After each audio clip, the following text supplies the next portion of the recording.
आपण पाहत आहात ए स्टार न्यूज चॅनल आणि हे आहेत आजच्या ठळक बातम्या। जखमी युवकाचा उपचार दरम्यान मृत्यू प्रकरणी पोलिसांचा तपास सुरू। गंभीर जखमी अवस्थेत रुग्णालयात दाखल करण्यात आलेल्या एका 30 वर्षीय युवकाचा उपचार दरम्यान आज दिनांक 8 जून शनिवार रोजी पहाटे मृत्यू झाला। मयत युवक हा परभणी शहरातील मदिनानगर येथील रहिवासी आहे। युवकाच्या मृत्यूमागे घातपात असून या अनुषंगाने पोलिसांनी तपास सुरू केला आहे। या घटनेबाबत पोलिसांकडून मिळालेली माहिती अशी की खदीर खान दस्तगीर खान वय 30 वर्ष असे मयताचे नाव आहे। मयत हा ऑटो चालक असून परभणी शहरातील मदिनानगर येथील रहिवासी आहे। 8 दिवसापूर्वी तो परभणी शहरात आला होता। शुक्रवार 7 जून रोजी रात्री 8च्या सुमारास घराबाहेर पडला। मध्यरात्रीच्या सुमारास त्याला गंभीर अवस्थेत आयशा कॉलनी येथून रुग्णालयात दाखल करण्यात आले। उपचार दरम्यान त्याचा मृत्यू झाला आहे। यानंतर मोठ्या प्रमाणात नातेवाईक जिल्हा सामान्य रुग्णालयात दाखल झाले। नारायणपेठ पोलीस ठाण्याचे पोलीस निरीक्षक चिदंबर कामठेवाड, सहाय्यक पोलीस निरीक्षक दोकनवार, सहाय्यक पोलीस निरीक्षक पुंड यांच्या पथकाने रुग्णालयात धाव घेतली। युवकाच्या अंगावर डोके, पाठ, हात, पायावर मारहाणीच्या जखमी झाल्या आहेत। त्यावरून युवकाचा मृत्यू मागे घातपात असून त्या दृष्टीने पोलिसांनी तपास सुरू केला आहे।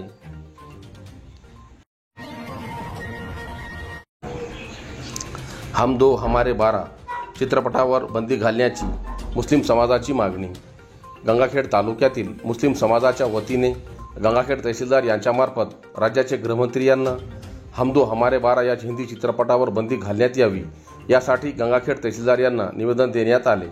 मुस्लिम समाजाच्या भावना दुखविणारे हिंदी चित्रपट हम दो हमारे 12 या चित्रपटामध्ये मुस्लिम समाजाविषयी सूरह अल बकरा या आयातमध्ये छेडछाड करून मुस्लिम धर्माविषयी अपप्रचार दाखविण्यात आला आहे, ज्यामुळे मुस्लिम बांधवाच्या भावना दुखावल्या असून चित्रपटामध्ये इस्लाम धर्माच्या शिकवणीचा उहापोह करून त्याचा विरोध वेगळा अर्थ काढून सदर चित्रपटामध्ये सादरीकरण करण्यात आले आहे। यामध्ये सर्व मुस्लिम समाजामध्ये अस्वस्थतेचे वातावरण निर्माण झाले असून सदरील चित्रपटास केंद्रीय फिल्म बोर्डाने सुद्धा मंजुरी दिली आहे, जी की नियमबाह्य व गैरकायदेशीर आहे। सदरील चित्रपट प्रदर्शित झाल्यास मुस्लिम धर्मीयांच्या भावनांचा उद्रेक होऊन कायदा व सुव्यवस्थेचा प्रश्न निर्माण होण्याची शक्यता नाकारता येत नाही। म्हणून सदरील चित्रपटावर शासनाने तत्काळ बंदी घालून नियमानुसार कारवाई करून हम दो हमारे 12 या चित्रपटाच्या भारतभरात प्रसारणावर बंदी आणावी, अन्यथा लोकशाही मार्गाने आंदोलन करण्यात येईल, असे गंगाखेड येथील समस्त मुस्लिम समाज बांधवाच्या वतीने तहसीलदार यांना देण्यात आलेल्या निवेदनात नमूद करण्यात आले आहे। दिलेल्या निवेदनावर सामाजिक कार्यकर्ते शेख सलीम पेंटर, शेख अदनान, शेख राजू, शेख समीर, शेख मुबीन, शेख सद्दाम, शेख मुन्ना, अलीम कुरेशी, शेख सैफ, शेख पप्पूसह आदी मुस्लिम समाज बांधवांच्या स्वाक्षऱ्या आहेत। सुहागण येथे ग्रामपंचायत अंतर्गत होणारे रस्त्याचे काम निकृष्ट दर्जाचे। पूर्णा तालुक्यातील सुहागण येथे ग्रामपंचायत अंतर्गत होत असलेल्या सिमेंट रोड कामाचे बांधकाम निकृष्ट व बोगस दर्जाचे होत असून रस्त्याचे काम अंदाजपत्रकानुसार होत नाही। सदरील रस्त्याचे काम निकृष्ट व बोगस दर्जाचे होत असल्याचा आरोप ग्रामस्थांच्या वतीने केला जात आहे। शासनाने ठरवून दिलेल्या अंदाजपत्रकानुसार सिमेंट गट्टी व स्टीलचा वापर होत नसून निकृष्ट व बोगस दर्जाचे सिमेंट डस्ट वापर केला जात आहे। सध्या सुहागण येथे 1200 मीटर रस्त्याचे काम चालू असून हे सर्व कामे निकृष्ट व बोगस दर्जाचे होत असल्याचे ग्रामस्थातून बोलले जात आहे। या सर्व कामांची गुण नियंत्रण विभागाकडून रस्त्याची तपासणी करून संबंधित कंत्राटदारावर कारवाई करावी, अशी मागणी ग्रामस्थांच्या वतीने होत आहे। एकीकडे शासन विकास करण्यासाठी व कामे चांगल्या पद्धतीने व्हावेत यासाठी भरघोस निधी उपलब्ध करून देत आहे, मात्र संबंधित विभागाचे अधिकारी व कंत्राटदार हे आर्थिक हितसंबंध जोपासत संबंधित रस्त्याची कामे निकृष्ट व बोगस दर्जाचे करत असल्याचे ग्रामस्थांतून बोलले जात आहे। रस्त्याचे काम होत असताना संबंधित विभागाचे अधिकारी रस्त्याचे काम सुरू असताना का येत नाहीत, असा प्रश्न सर्वसामान्य नागरिकातून उपस्थित केला जात आहे। संबंधित विभागाच्या वरिष्ठ अधिकाऱ्यांनी या निकृष्ट व बोगस दर्जाच्या कामाकडे लक्ष देऊन संबंधित अधिकारी व कंत्राटदारावर कारवाई करण्याची मागणी होत आहे। सेलूत कविता मिर्गाच्या काव्य मैफिलीने जिंकली रसिकांची मने। सेलू येथील शब्द शहादरी व अक्षर प्रतिष्ठानच्या वतीने कविता मिर्गाच्या कवी संमेलनाला काव्य रसिकांनी 11व्या वर्षीही उत्स्फूर्त प्रतिसाद दिला। मी लिहिलेल्या पुस्तकाला एखादा नवा पुरस्कार मिळावा यापेक्षा वावरातल्या पिकाला चांगला भाव मिळावा, शेतकऱ्यांची आंतरिक भावना सांगणारी ही कविता नाशिक येथील कवी संदीप जगताप यांनी सादर केली. त्यांच्या या कवितेने रसिकांना अंतर्मुख केले. सेलू शहरातील स्वामी रामानंद तीर्थ हिंदी मराठी ग्रंथालयाच्या सभागृहात 7 जून शुक्रवार रोजी शब्द शहाद्री व अक्षर प्रतिष्ठान आणि स्वामी रामानंद तीर्थ हिंदी मराठी ग्रंथालयाच्या संयुक्त विद्यमानाने आयोजित कविता मिरगाच्या काव्य मैफिल संपन्न झाली. कवींनी सादर केलेल्या बहारदार कवितांनी सेलूकर काव्य रसिकांच्या काळजाचा ठाव घेतला.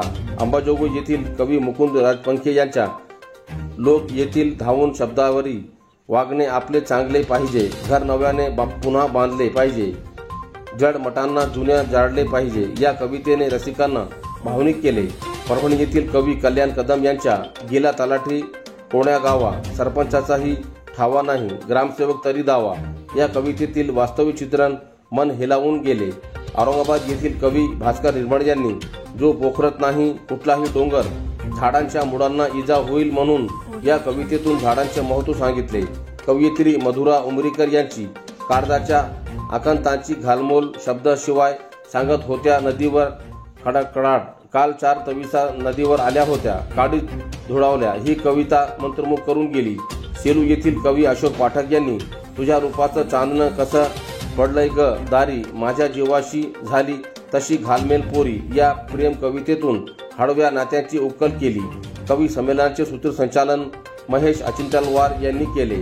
कवी संमेलनात विद्या वाचस्पती पदवी मिळाल्याबद्दल डॉक्टर सखाराम कदम, डॉक्टर शरद ठाकर यांचा पुस्तक प्रकाशित झाल्याबद्दल गंगाधर गायकवाड, प्राध्यापक हनुमान वैरगुंडे यांचा सत्कार करण्यात आला. कार्यक्रमात शिक्षणाधिकारी विठ्ठल भुसारे, कवी doctor Keshav cutting, doctor Gangadhar Gadge, Sunil Ubade, Rajesh Yewale, प्राध्यापक परवीन पुरी, मुख्याध्यापक सर्जेराव लहाने, रामराव गायकवाड, रामराव बोबडे यांची उपस्थिती होती. स्वागतपर मनोगत प्राचार्य डॉक्टर शरद कुलकर्णी सर यांनी तर प्रास्ताविक डॉक्टर सतीश मगर यांनी केले.